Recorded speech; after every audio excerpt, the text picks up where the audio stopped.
ओम सदगुरुवे नमः। Most welcome in world of physics. फिर वही आपकी पुरानी सीरीज। कौन सी सीरीज? कौन सी सीरीज? New series. पेपर यहीं से रहेगा। सीबीएसई बोर्ड 2025-26 आपके अपने YouTube channel United educators app में आपका स्वागत है मेरे प्यारे। आगे बढ़ते हैं आपका बहुत ज्यादा टाइम न लेते हुए।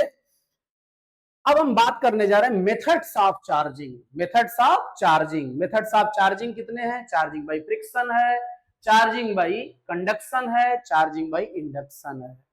कितने मेथड्स हैं? Charging by friction, charging by conduction, charging by induction. इनको तीन अलग अलग वीडियो में स्टडी करेंगे। अभी हम देखने जा रहे हैं चार्जिंग बाय फ्रिक्शन। क्या देखने जा रहे हैं? Charging by friction. देखिए पहली बात तो ये कॉन्टैक्ट मेथड है। कैसा मेथड है? Contact method. भाई फ्रिक्शन करना है। अब ये दोनों हाथ फ्रिक्शन करेंगे क्या? नहीं, कॉन्टैक्ट होगा तभी फ्रिक्शन करेंगे। ठीक है, कॉन्टैक्ट होगा तभी फ्रिक्शन करेंगे। और सेम ऑब्जेक्ट है तो चार्जिंग बाय फ्रिक्शन नहीं होगा, क्योंकि जब सेम ऑब्जेक्ट होंगे तो सेम एटम्स होंगे और वो एटम्स जो है लड़ाई में बराबर पड़ेंगे तो इलेक्ट्रॉन कोई छीन नहीं पाएगा, क्योंकि दोनों बराबर पड़ेंगे तो फिर इलेक्ट्रॉन का आना जाना हो नहीं पाएगा। इलेक्ट्रॉन ट्रांसफर ही नहीं होगा तो चार्ज कैसे होगा? ठीक है, तो दो same object, same material, same element के, सेम एलिमेंट से बने हुए, सेम एटम से बने हुए दो ऑब्जेक्ट्स को यदि आप फ्रिक्शन करेंगे तो वहां चार्जिंग नहीं होगी। वहां चार्जिंग क्यों नहीं होगी? आप जान ही रहे हैं, दोनों की स्ट्रेंथ सेम होगी। इलेक्ट्रॉन की लड़ाई में दोनों न जीतेंगे न हारेंगे, तो इलेक्ट्रॉन का आना जाना होगा नहीं, ट्रांसफर ऑफ इलेक्ट्रॉन होगा नहीं, तो चार्जिंग होगी नहीं। एक चीज। दूसरा, अब ये कांटेक्ट मेथड है, चलें ये हो गया। डिफरेंट मटेरियल, डिफरेंट एटम से बने हुए ऑब्जेक्ट फ्रिक्शन करेंगे तभी चार्जिंग होगी। दूसरी बात हो गई। तीसरी बात ये है कि इससे हम जनरली चार्ज कर सकते हैं। हाँ, किसे? इंसुलेटर्स। किसे? इंसुलेटर्स। आपके माइंड में कुछ एग्जांपल्स तो आए होंगे, तभी तो आप बोले हैं कि इंसुलेटर्स को चार्ज कर सकते हैं। हाँ, कमिंग करते हैं ड्राई हेयर में, तो हेयर भी आपका क्या इंसुलेटर है, और कंघी भी क्या है? इंसुलेटर है। और वो कंघी में कंघी चार्ज हो जाती है क्योंकि स्मॉल पेपर बिट्स को अट्रैक्ट करने लगती है इस सिचुएशन के बाद। ठीक है, तो ये हुआ चार्जिंग बाई फ्रिक्शन। हाँ, चार्जिंग बाई फ्रिक्शन हम कंडक्टर्स को भी चार्ज कर सकते हैं। ठीक है, बस कुछ स्पेशल व्यवस्था करनी होगी। जैसे मान लें मेटालिक स्पून है, उसको आप चार्ज करना चाहते हैं तो आपको अपने हाथ और स्पून के बीच में नॉन कंडक्टिंग मटेरियल रखना होगा, जिससे स्पून में जो चार्ज का आना जाना हो रहा है आपके बॉडी से डायरेक्ट अटैच ना हो। ठीक है, जिससे जो कुछ चेंज हो रहा है स्पून के अंदर नंबर ऑफ इलेक्ट्रॉन्स में वो मेंटेन रहे। क्योंकि यदि नॉन कंडक्टिंग मटेरियल नहीं रखेंगे स्पून और आपके हाथ के बीच में, तो वो जो आना जाना इलेक्ट्रॉन का हुआ है वो बॉडी आपकी क्या करेगी? फिर से नंबर ऑफ इलेक्ट्रॉन को मेंटेन कर देगी और चार्जिंग गायब हो जाएगी। ठीक है, तो स्पेशल मेथड से हम कंडक्टर्स को भी क्या कर सकते हैं? चार्ज कर सकते हैं। कुछ प्रिकॉशंस हैं। आपको मेटेलिक स्पून है तो उसके और आपके हाथ के बीच में नॉन कंडक्टिंग मटेरियल होना चाहिए, जिससे स्पून में जो भी चेंज हुआ वो मेंटेन रहे। ठीक है, इलेक्ट्रॉन गए हैं, डिफिशियंसी हुई है तो वो बनी रहे, इलेक्ट्रॉन आ गए हैं, एक्सेस हुआ है तो वो बना रहे। ठीक है मेरे प्यारे, अब हम आगे बढ़ते हैं। यहाँ कुछ आपके सामने है तो इसे हाइड कर देते हैं जिससे आपका पूरा पूरा पढ़ने में आए। Charging by friction also known as triboelectric charging. What? Triboelectric charging. Essentially, it's the process of transferring electrons between two objects when they are rubbed together. Here is the breakdown. Mechanism क्या है जरा ध्यान दें। When two dissimilar materials, अभी हम यही बात कर रहे थे। When two dissimilar materials, कैसे materials? Dissimilar materials. When two dissimilar materials, ठीक है, सेम मटेरियल होंगे तो हम बात कर रहे थे ना अभी, चार्जिंग नहीं होगी। ठीक है, क्योंकि सेम मटेरियल होंगे तो इलेक्ट्रॉन के को लेने की लड़ाई में न कोई जीतेगा न कोई हारेगा, नेट क्या रहेगा? वहां जीरो रहेगा, तो इलेक्ट्रॉन का ट्रांसफर ही नहीं होगा। तो dissimilar materials are brought into contact, electrons can move from one material to another, the amount of charge transfer depends on the material and the surface condition. ठीक है, अब ये ट्राइबो इलेक्ट्रिक सीरीज क्या है? और इसका यहाँ पर चार्जिंग बाई फ्रिक्शन में क्या रोल है, तो जरा ये देखें आप।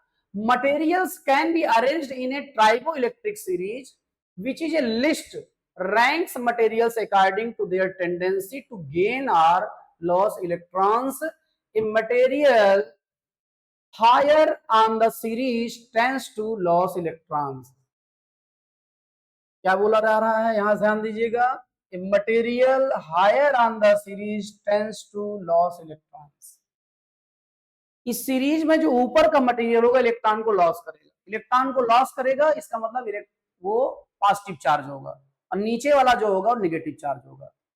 ठीक, ट्राइबो इलेक्ट्रिक सीरीज में जो एलिमेंट्स हैं, जो मटेरियल हैं, उसमें जो ऊपर होगा वो पॉजिटिव चार्ज होगा फ्रिक्शन के दौरान, नीचे वाला निगेटिव चार्ज होगा, क्योंकि ऊपर वाला इलेक्ट्रॉन को लॉस करेगा, तो फिर पक्का नीचे वाला गेन करेगा। ठीक है, इस बात को ध्यान देना है, इस लाइन को याद रखिएगा यहाँ पे जो बोला जा रहा है आपका।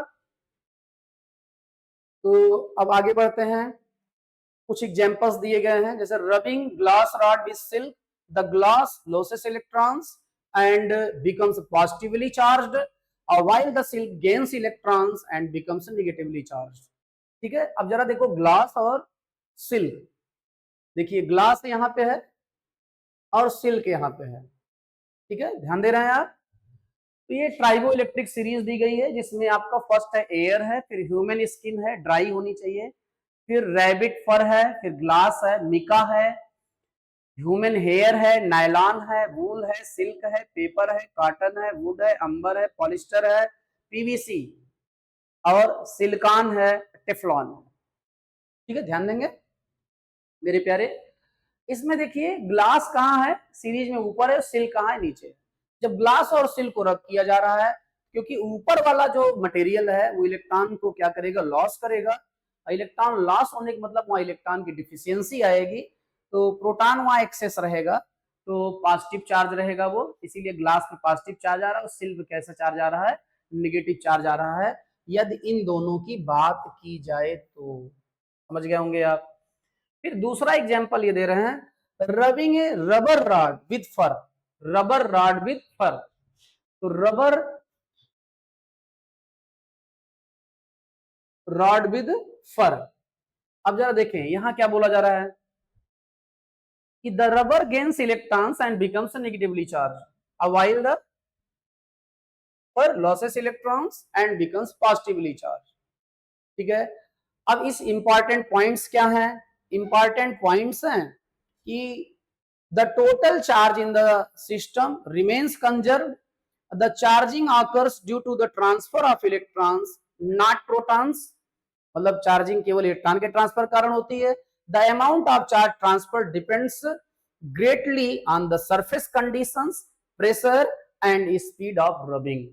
फिर से ध्यान देंगे, सरफेस कंडीशन, प्रेशर और स्पीड ऑफ रबिंग पर डिपेंड करेगा चार्जिंग कंडीशन। तो मेरे प्यारे जरा ध्यान देंगे, तो यहां पर देखें एक और आप सुन रखे होंगे कि वूलन क्लॉथ को रब किया गया था किससे, अंबर से। ठीक है, वूलन क्लॉथ को किससे रब किया गया था, अंबर से। तो आप देखें, क्योंकि ऊपर जो रहेगा इस सीरीज में उसकी टेंडेंसी है इलेक्ट्रॉन को लॉस करने की, इसका मतलब इलेक्ट्रॉन वहां डिफिशियंसी हो जाएगी, तो पॉजिटिव चार्ज हो जाएगा, और नीचे वाला गेन करेगा इलेक्ट्रॉन, तो वहां इलेक्ट्रॉन एक्सेस हो जाएंगे, नेगेटिव चार्ज हो जाएगा। देखें आप सुन रखे हैं कि वूल पर कैसा चार्ज आ जाता है, पॉजिटिव आ जाता है, अंबर पे कैसा आ जाता है, नेगेटिव आ जाता है। ठीक है प्यारे, इस सीरीज को हो सके तो आप याद रखिएगा, इस सीरीज को हो सके तो आप क्या करेंगे, याद रखेंगे मेरे प्यारे। एक बार हट जाते हैं, आप क्या करेंगे, जूम कर लेंगे स्क्रीनशॉट लेके, और फिर आप नोट्स चाहे तो बना सकते हैं। ठीक, आगे बढ़ते हैं। अब जैसे आपका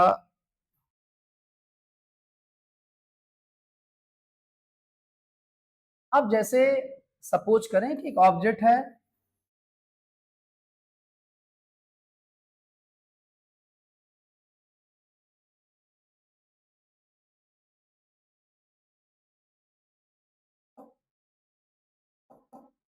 देखिए यहाँ अभी टोटल चार्ज क्या है, 0 है। क्योंकि जितने इलेक्ट्रॉन यहाँ पे हैं उतने ही प्रोटॉन आपको दिखाए जा रहे हैं, तो टोटल चार्ज क्या है, 0 है। और यहाँ पर जो है भी टोटल चार्ज 0 है, यहाँ भी टोटल चार्ज क्या है, 0 है। अब जरा यहाँ देखें आप, देखिए जब दो एटम्स की लड़ाई होगी, ठीक है, यहाँ मान लो 3 सेल्स हैं, 1 2 और 3, और यहाँ केवल 2 सेल्स हैं। तो आउटर मोस्ट सेल का जो इलेक्ट्रॉन होगा, आउटर मोस्ट सेल का जो इलेक्ट्रॉन होगा उसके लिए दोनों लड़ेंगे, और दोनों के न्यूक्लियस में कैसा चार्ज है, पॉजिटिव चार्ज। इस इलेक्ट्रॉन को दोनों ले जाना चाहेंगे, कौन ले जाना चाहेंगे, दोनों ले जाना चाहेंगे। अब आप ये जानते हैं कि F प्रोपोर्शनल टू 1/r² होता है, तो जहां पर R कम होगा, जहां पर R क्या होगा, कम होगा, वहां पर F ज्यादा होगा, जहां R ज्यादा होगा वहां F कम होगा। इधर देखो R है ज्यादा, तो इधर का F कम होगा और इधर का F होगा ज्यादा। इलेक्ट्रॉन को ले जाने में कौन जीत जाएगा, ये वाला जीत जाएगा, तो इलेक्ट्रॉन इसमें से इसमें चला जाएगा, ठीक है। और यही अभी जो है ये दोनों ऑब्जेक्ट एक ही एटम रहे होते, एक ही एटम रहे होते, तो आउटर मोस्ट सेल के इलेक्ट्रॉन के लिए लड़ते तो दोनों, लेकिन दोनों में सेम चार्ज भी होता है यहाँ पे, और सेम डिस्टेंस भी होती, तो फोर्स भी सेम होता, और नेट फोर्स क्या हो जाता, 0 हो जाता, और इलेक्ट्रॉन का मूवमेंट नहीं होता। इसीलिए सेम एटम्स के बने हुए ऑब्जेक्ट को फ्रिक्शन करेंगे तो चार्जिंग नहीं होगी, डिफरेंट एटम से बने हुए ऑब्जेक्ट का फ्रिक्शन करेंगे तो चार्जिंग होगी। और इलेक्ट्रॉन कहां से कहां जाएगा, लोअर वर्क फंक्शन से, कहां से, लोअर वर्क फंक्शन से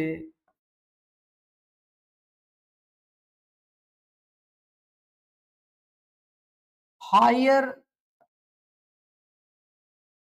वर्क फंक्शन के एटम की ओर जाएगा। अब ये वर्क फंक्शन क्या होता है, such minimum energy which is required to eject electron from free surface of metal known as work function, ठीक है।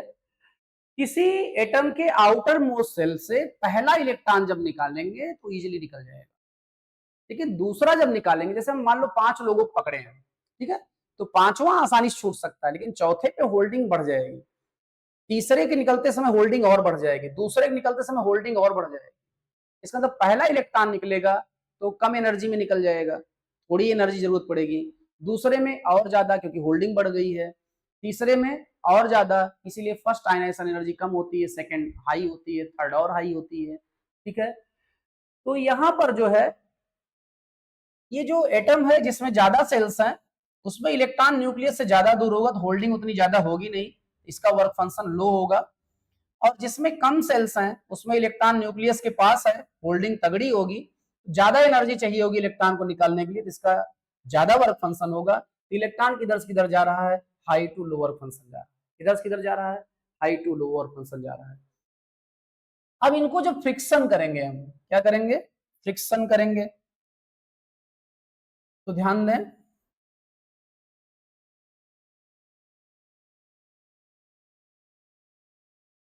फ्रिक्शन कर रहे हैं, तो प्यारे ध्यान दें यहां पर जैसे अभी 3 इलेक्ट्रॉन थे और यहां पर इलेक्ट्रॉन एक्सेस आ गए, इलेक्ट्रॉन एक्सेस आ गए, क्यों, क्योंकि छोटे वाले में इलेक्ट्रॉन जाएंगे, और यहां इलेक्ट्रॉन क्या हो गए आपके,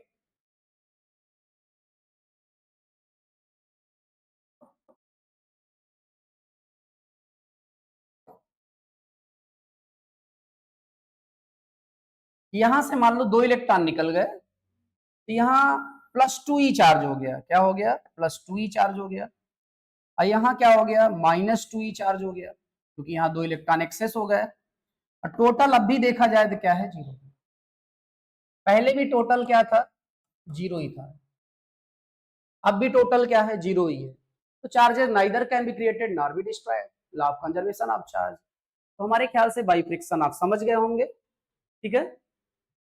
तो मेरे प्यारे, वही पुराना कार्यक्रम, subscribe, like, share and comment also खुद भी करें और अपने फ्रेंड्स और रिलेटिव्स को मोटिवेट भी करें जिनको जरूरत है इन लेक्चर्स की। थैंक्स प्यारे।